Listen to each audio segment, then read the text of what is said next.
Good afternoon, everyone. We're going to dive right into our stated agenda. First, we'll vote on the following land use item. 135th Street rezoning will facilitate the development of a 7-story mixed-use building with approximately 60 units, including 15 permanently affordable units under MIH, as well as commercial and community facility space in Councilmember Abreu's district. The council is modifying the application to require MIH option 1. Next, we'll vote on the following finance items. 3 pre-considered resolutions sponsored by Councilmember Justin Brannan would amend and restate the property tax rates for fiscal year 2025 in accordance with enacted state legislation. A transparency resolution approving new designations and changes of certain organizations receiving funding in the expense budget. A pre-considered resolution sponsored by Councilmember Justin Brannan establishing a new 40-year Article 11 tax exemption for 7 building in Councilmember Salam's district. A pre-considered resolution sponsored by Councilmember Justin Brannan establishing a new 40-year Article 11 tax exemption for 1 building in Councilmember Joseph's district. A pre-considered resolution sponsored by Councilmember Justin Brannan establishing a new 40-year Article 11 tax exemption for 1 building in Councilmember Rivera's district.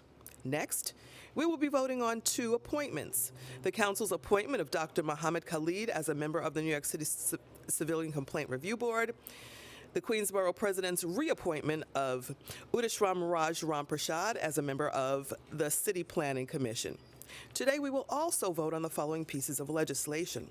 Resolution 193, sponsored by Councilmember Natasha Williams, would designate October as Youth Empowerment Month annually in the City of New York to recognize, appreciate, and celebrate the successes of young people and their contributions to school and community life. Resolution 508, also sponsored by Councilmember Williams, would designate October 10th annually as Casey Benjamin Day in the City of New York to celebrate the genius of his music and his unique contributions to a variety of music genres. Resolution 518, sponsored by Majority Whip Sylvina Brooks Powers, would declare October as Jamaican Heritage Month in celebration of the rich history, culture, and contributions of Jamaican communities in New York City.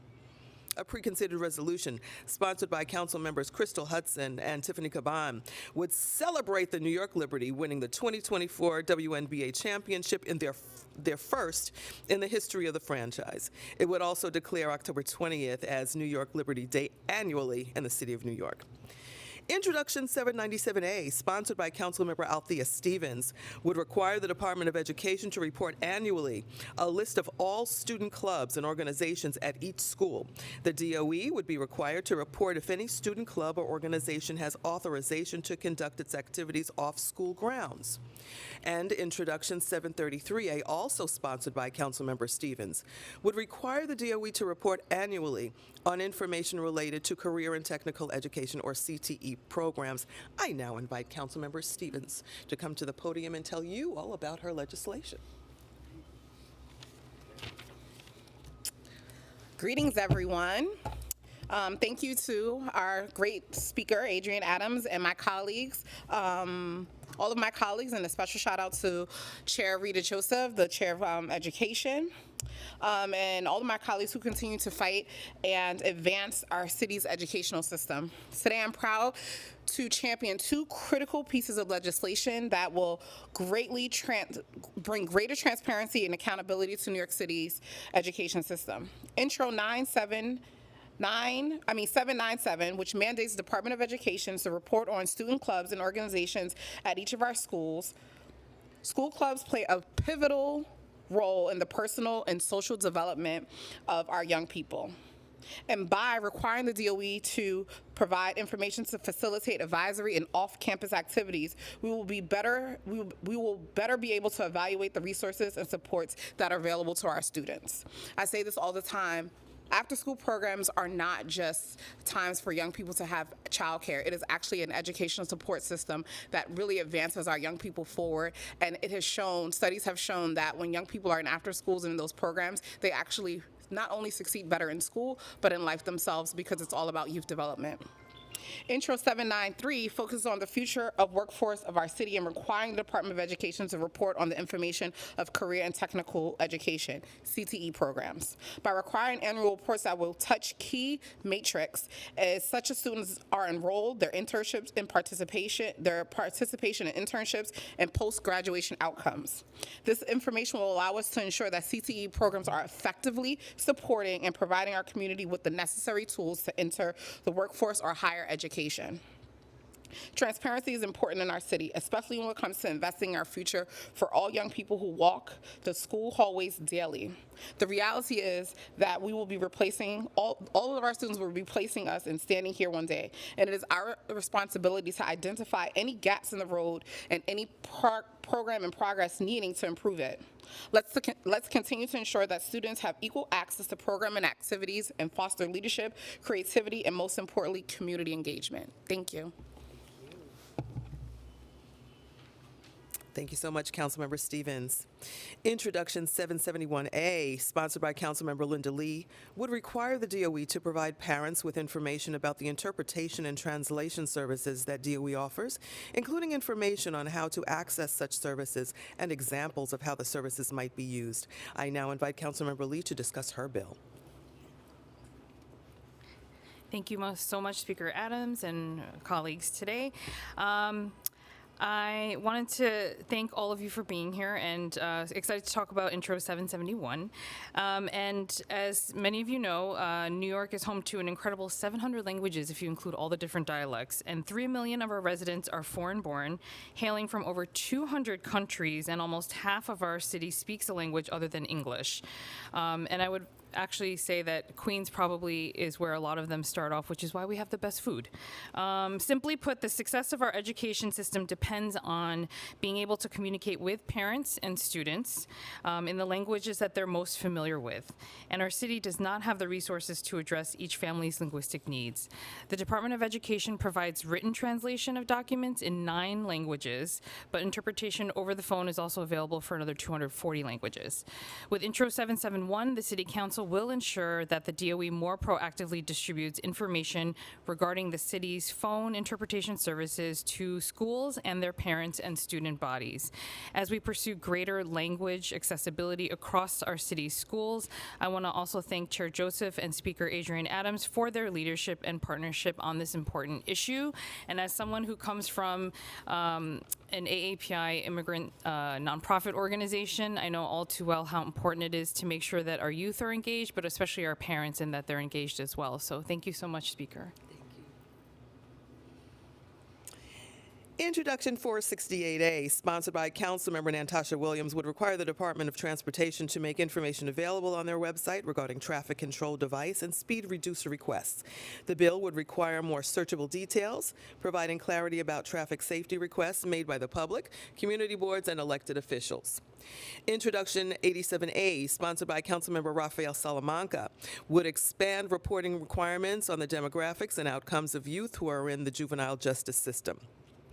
Councilmember Salamanca and Councilmember Williams couldn't join us today, but we thank them both for their work on their legislation. And finally, Introduction 991C, sponsored by Councilmember Julie Menin, would establish a licensing program for New York City hotels with the goal of promoting health and safety.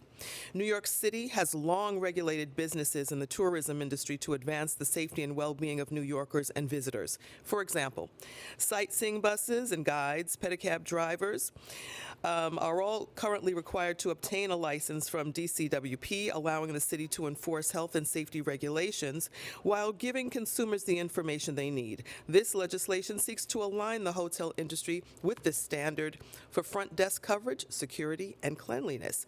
I now invite Councilmember Menin to discuss the details of her legislation. Well, thank you so much, Speaker Adams, and I really want to thank you for your commitment to this bill and for your incredible leadership. So I couldn't be more thrilled that the Council is voting on Intro 991, also known as the Safe Hotels Act. Cities all across the country license hotels from Washington, D.C. to Denver to Boston to Las Vegas, just to name a few. As a former commissioner of the Department of Consumer and Worker Protection, I can tell you firsthand that that agency currently licenses over 45,000 adjacent businesses, from parking garages to nail salons and many other businesses, yet not hotels. There are 769 hotels in New York City right now. They have been the subject of 39 murders and over 14,000 criminal complaints to the NYPD. This is an incredibly important public safety bill, and that is why the 5 district attorneys, New York Attorney General Tish James, and the PBA all signed on in support of the bill on public safety grounds. But at the same time, it's also a worker protection bill. The bill provides panic buttons for workers. The majority of workers in hotels are women. Many of them have been victimized by sexual assault, so panic buttons are very important. It also provides certain hygiene and cleanliness standards, so when hotel workers are dealing with harmful chemicals, they have the protection and the resources that they need to deal with that. But the bill is also a licensing bill, and when you think about it, for certain bad actors, like the Umbrella Hotel in Kew Gardens in Queens, where there were hundreds of community complaints and finally a murder in the beginning of 2021, then Mayor Bill de Blasio tried to shut that hotel down, and guess what? He couldn't, because there was no jurisdiction, because there was no licensing. That's why licensing matters, and that's why this bill is so incredibly important. In addition, the bill requires training to identify human trafficking, which is a serious problem across hotels. New York State ranks 4th amongst all states in terms of human trafficking. And it also bans subcontracting, and that is important because subcontracting places workers in deplorable working conditions and subjects them oftentimes to wage theft. To be clear, the bill exempts hotels of 100 rooms or less from the subcontracting ban, but still requires them to adhere to the public safety and worker protection. So in closing, I'm thrilled that the bill has a bipartisan supermajority of 40 council members on board, in addition to the Queensborough president, Manhattan Borough president, the 5 DAs, and an incredible labor coalition really led by HTC, who I want to thank for their wonderful leadership and support, as well as the CLC, 32BJ, DC 37, NISNA, and many other unions. I lastly want to thank HANIC and the numerous hotel owners and operators and other stakeholders. And lastly, once again, want to reiterate my support for Speaker Adams and her support of this bill. Thank you. Thank you. Finally, Julie. A long time coming. This concludes our stated agenda. And with that, we will take on-topic questions first.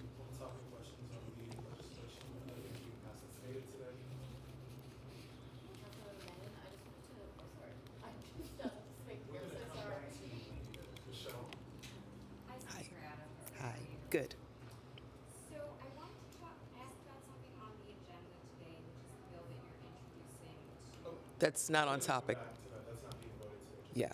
Oh, okay. I thought I saw it on the agenda. Yeah.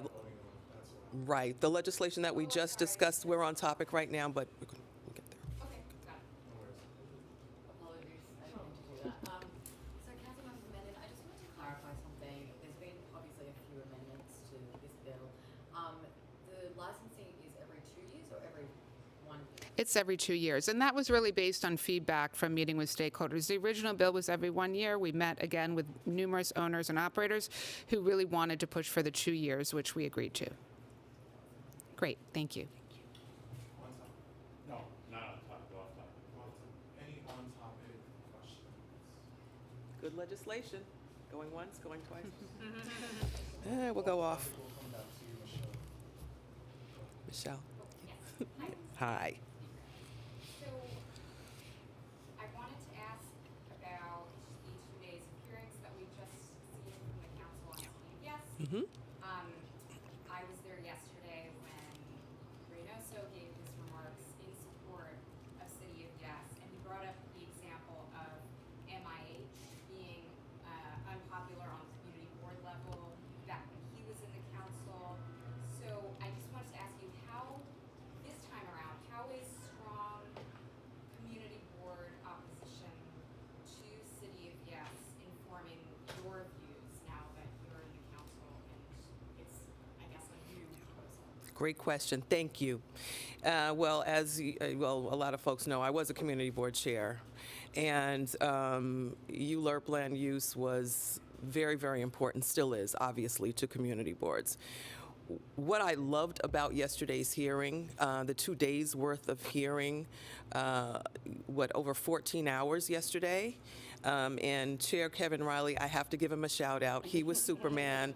We were watching up until 11:57 last night when he gavelled out of that meeting. And he beat my meeting, by the way, on Rikers like 6 years ago, right, Bob? I was a little over 10 hours. But the difference, I'm sorry, I'm digressing. But the difference, ladies and gentlemen, was we didn't do virtual 7 years ago. So we had everybody in chambers on that one. But back to you. The input of community boards, civic associations, New Yorkers, advocates, agitators, everybody's opinion is always important in public hearings. Particularly for this one, which is so impactful, this proposal is so impactful. The opinions of the community boards are going to be seriously considered, just like the testimony of everyone else that was there presenting yesterday in their own behalf, be it personal or in behalf of their organizations. So the answer is everything is going to be weighted. We don't lessen anybody's weight. Community boards, we know that they are the first line of governance, you know, for our residents, for our communities, and of course, their input is going to be vital on this particular legislation, as will everyone else's. Can I ask about this? Okay. So I wanted to ask about the bill that's being introduced today on to form another charter revision commission. Have you heard from the mayor on the bill? Has he said anything about the allocation of appointments for elected official, anything like that? No, the bill hasn't been introduced yet, so I haven't heard anything from the mayor on a personal level regarding that yet. Two questions. We can do two questions. Okay. One of the things that factored in people's testimony yesterday, and you kind of presaged this as on the last regular get-together, is the current situation with Mayor Adams being under indictment. And so it seems that in the average mind of some people that came forward to step up and speak about this, for them, it's kind of like putting the cart before the horse. It's hard for them to envision buying into this very ambitious plan, which is generational in consequence, while the mayor is under indictment. So can you split the hair there and explain how you have to soldier on, but you can understand their reluctance about dealing with the power structure, whether an indicted mayor is still presiding over the city? Well, regardless of the mayor's circumstances, you know, what may or may not be, the city of New York is in dire need of affordable housing. And that is the bottom line for all of us. I dare say all of us in this room realize that fact. So again, regardless of circumstances, we still have to face that fact, and we still have to act one way or another when it comes to providing housing and hopefully affordable housing to everybody that needs it. Second question. Today, Councilman Chris Marty will be introducing legislation which would prevent the city of New York from forcing New York City retired civil servants into what they believe are predatory Aetna Medicare Advantage plan, which is neither Medicare nor an Advantage. Since this bill was introduced last year, UFT President Michael Mulgrew, which is represented about a third of the civil service, has withdrawn from this strategy, from the Aetna strategy. And Aetna itself, if you're reading this Wall Street Journal, is in serious trouble right now. They just fired their CEO. Why won't this council act as the councils have in previous periods of time to protect retired civil servants, retirees, and access to Medicare? Thank you for the question. I've said it before. Seniors, retirees are indeed a priority for me and for this council. If legislation is introduced today, we're going to take it through the legislative process and we will proceed by there. I think it's a little preemptive to discuss it today at this particular presser. Just to follow up on that question, actually, I was hoping, Speaker Adams, if you would be supporting the bill if it was to go through. The same answer. We don't really have the bill yet, so it will go through the legislative process and we'll see. Thank you. Hi, Speaker. Hi, Kelly. How are you? Good. I wanted to ask about the bill that you're going to introduce. I want to know, is there any particular areas you would want the commission to look at? A majority of the appointments will come from you.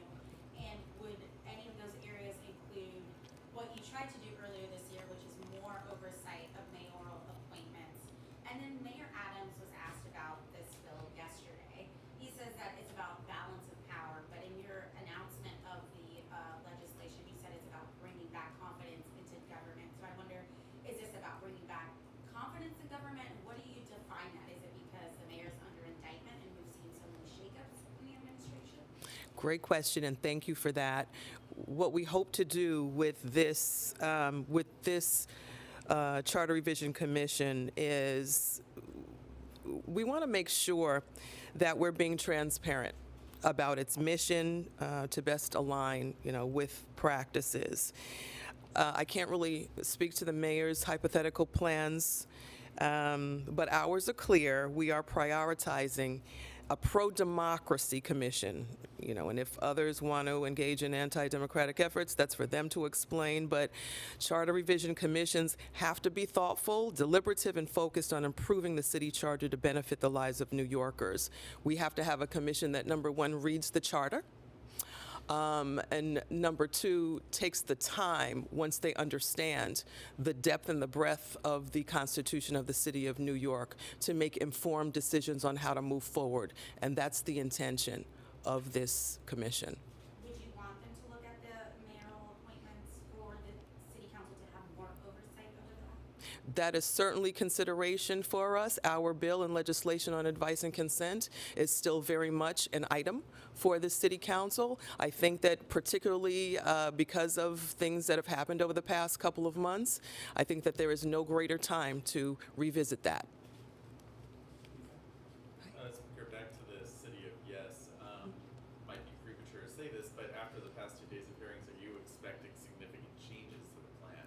I know we heard a lot of opposition to the elimination of the parking minimums, for example.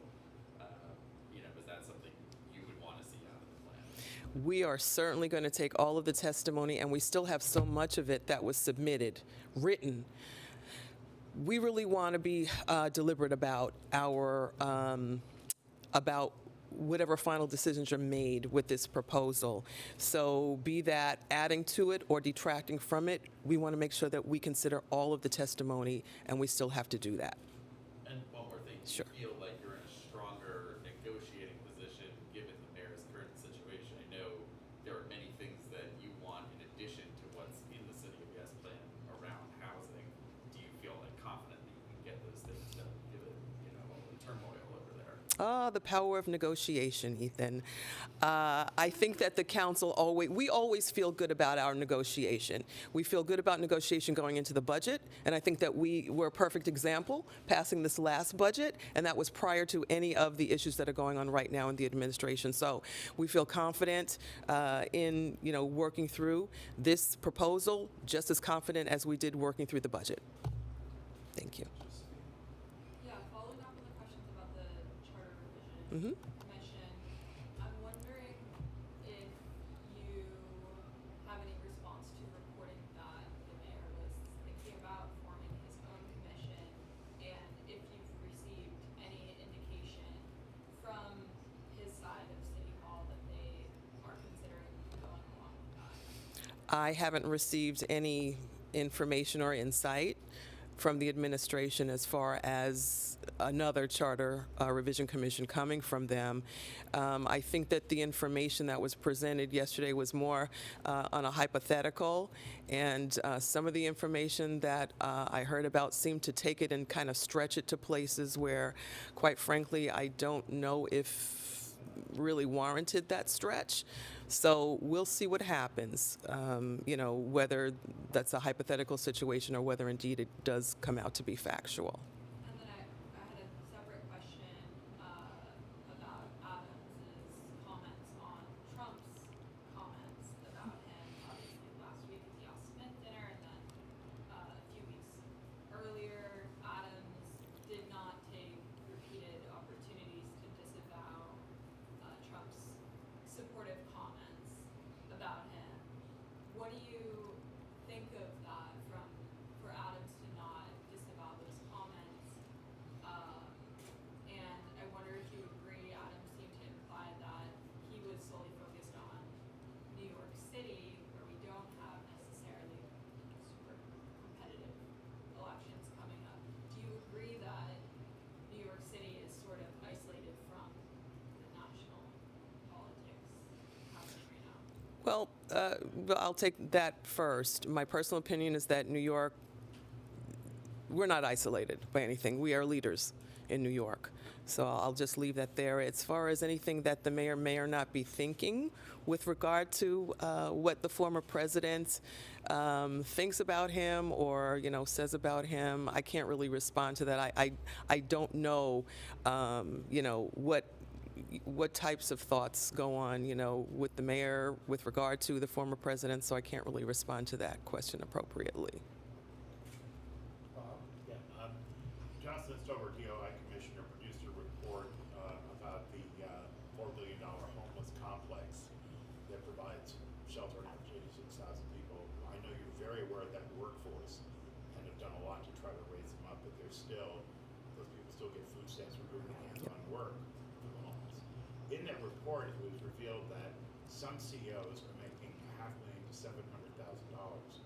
I was wondering if on Wall Street, and I never say anything else about Wall Street, but publicly traded stocks, at least if you look it up, and the SEC requires that a CEO salary's there, and then the multiplier effect for the average worker. Is it time for New York State to take a leadership role in accountability for nonprofits and require a similar thing? So that when we're making our charitable donations, whether it be, I call them Fugazi nonprofits like Presbyterian Hospital, that we have that kind of disclosure in the nonprofit sector. Thank you for the question, Bob. And I think you know me well enough to know that I will always, always be on the side of equity and fairness. And this is indeed a situation where that is called for. What our state partners will do, what this council will do, still, is in the balance. But as far as the injustices that are being done to workers as we speak, we firmly, come against that, and will continue to look forward and look ahead to do our part to change it. Something that might be viable, the idea of having that kind of transparency as part of the process where you have the CEO pay and the average pay disclosed just like public corporations. I think transparency is always a good thing. Thank you all. Oh, give Kelly one more. Yes, sorry. Okay. Yesterday on the City of Yes, city officials, in particular, or 2 days ago, talked about more housing not affecting areas of the city where there's serious flood issues. I know that's an issue in Southeast Queens.